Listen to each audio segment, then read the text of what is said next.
voin September ni som pakhat sang ni som ni pali ni lai ni hian bin zam nangul te kan so hi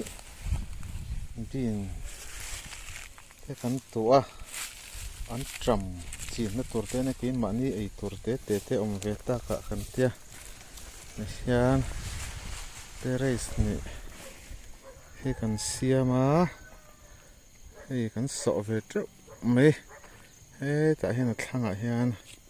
terrace khat an siam boka an tram an the a an tram hi a triak tha bak lawa niang a then chu him te pawh nih tawh hi bin hi an zam ve tran dawn tawh a te chuan chhak lampang hi an tram hi kan the tlai dewa ala triak chiah lo deuh bawka a then chu triak tawh a then kan the non le a te chuan an bin te pawh hin zam ve tran trep ani hei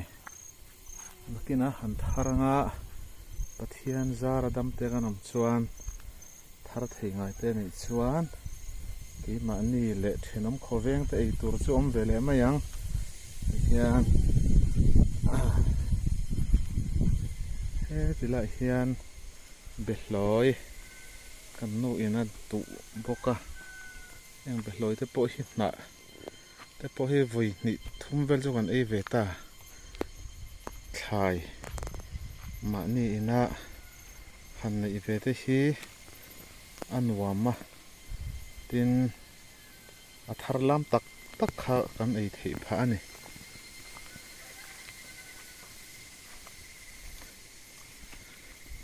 mai an te pawh hi kan tua henga te hin an zam mai an hi kan suat hengla hin an zam treu maya amaro chu terrace an tram chin nan man kan du le wangin kan sam kan pot fai ta veka mai te pawh hi kan ei to mai te